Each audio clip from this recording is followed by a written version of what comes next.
সবাইকে জানাই রামাদান মোবারক। বিসমিল্লাহির রহমানির রহিম। আসসালামু আলাইকুম। Hi everyone, welcome back another video. আমি আছি ফাতেমা, তোমাদের সঙ্গে সব সময়ের জন্য। আমার চ্যানেলে সবাইকে স্বাগতম, দোয়া ও ভালোবাসা। আমার এই ব্লগটি যদি ভালো লেগে থাকে লাইক, কমেন্ট, শেয়ার এবং সাবস্ক্রাইব করবে। পাশে থাকে বেলাইকনটি বাজিয়ে দিবে, তবেই আমার নিত্য নতুন সবগুলো ভিডিও সবার আগে চলে আসবে তোমাদের কাছে। আমি সবগুলো ঘর গুছিয়ে নিয়েছি, দেখতে থাকো বন্ধুরা। তোমরা কেমন আছো বন্ধুরা? আশা করি খুব খুব ভালো আছো। আল্লাহর অশেষ রহমতে আলহামদুলিল্লাহ আমিও ভালো আছি। আমরা এই রোজায় আমাদের চারপাশে আশেপাশের গরিব দুস্থ লোকদের খবর রাখবো, তারা খেয়েছে কিনা ইফতারি, সেহরি খাওয়ার খবর আছে কিনা, এটা তো বুঝি না। আমরা আমাদের মা বাবাকে ভালো রাখবো, আমরা সবাই মিলে 5 ওয়াক্ত নামাজ পড়বো, তাহাজ্জুদ পড়বো, মাঝে মাঝে নফল নামাজ পড়বো। আর এই রোজার তারাবি তো অবশ্যই পড়তে হবে। বাচ্চাগুলোকে ছোটোবেলা থেকে শিখিয়ে নিতে হবে। এখানে আমি গরুর মাংস রান্না করে নিচ্ছি। আজকে বলবো কম, কি থেকে কি করছে সেটাই আমি জানি না। বলবো কম, দিন পর দিয়ে দিচ্ছি। তার আগে একদিন দিলাম, আজকে আবার দিচ্ছি দ্বিতীয় দিন। এই তো আমার গরুর মাংস রান্না হয়ে গেছে। আমি আজকে কাঁচা টমেটো দিয়ে রান্না করছি। টমেটো পিউরি বা টমেটো পেস্ট কিছুই দিইনি। আমি এখানে বড় বড় নলি রান্না করে নিয়েছি।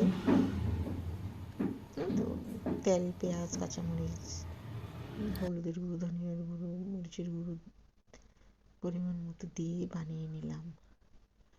আর এখানে পুরান ঢাকার গুলগুলা বানিয়ে নিয়েছি। জাস্ট ময়দা নিয়ে নিয়েছি, কালো জিরে দিয়েছি, কেউ মরিও দিতে পারো, দিয়ে লবণ দিয়ে ঠান্ডা পানি দিয়ে গুলিয়ে রেখে দিয়েছিলাম। এখন তেল গরম হওয়ার পরে ছোটো ছোটো করে দিয়ে নিয়েছি। কেউ চাইলে আরও বড়ো বড়ো করেও বানাতে পারো। ওই দোকানে আরেকটু বড় বড় থাকে, আমি এক কড়াই হয়ে গেল, এখন আবারও আরেক কড়াই ভেজে নিলাম। এখানে আমি জিলাপি বানাবো। ময়দা 1.5 কাপ নিয়েছি, 1 টিস্পুন বেকিং পাউডার দিয়েছি এবং সাথে আমি 1/2 টিস্পুন ইস্ট দিয়েছি। আমি কখনো দিইনি, নিজের মন থেকেই দিয়েছি যে দেখি কেমন হয় জিলাপি। না, সত্যি সত্যি সত্যি অনেক সুন্দর হয়েছে। জিলাপিগুলো খেতেও মজার ছিল। তাই তো শুকনো উপকরণগুলো হাত দিয়ে মিক্স করে আমি এখন ঠান্ডা পানি দিয়ে জিলাপির ডোটি তৈরি করে নিচ্ছি। আস্তে আস্তে পানি দিয়ে, একবারে পানি দিয়ে করবো না, আস্তে আস্তে পানি দিয়ে করবো, তাহলে ডোটা সুন্দর হবে।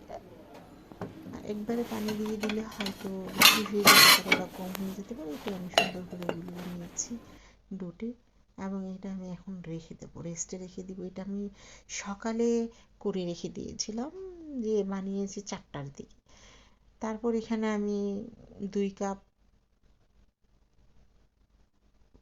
চিনি, 4 কাপ পানি দিয়ে শিরার জন্য বসিয়ে দিয়েছি। ফ্রাই প্যানে তেল গরম হওয়ার পরে আমি এই সসের বোতলটার মধ্যে আমি জিলাপির ডোটা ভরে নিয়েছি, নিয়ে আমি জিলাপিগুলো বানিয়ে নিয়েছি। দেখো জিলাপিটা কতটুকু সুন্দর হয়েছে। আমার মনে হচ্ছে কি ইস্টের দেওয়াতে আরও বেশি সুন্দর হয়েছে। অল্প দিয়েছি, জাস্ট নতুন একটু ট্রাই করলাম ইস্ট দিলে কেমন হয়। জিলাপি বহুবার বানিয়েছি।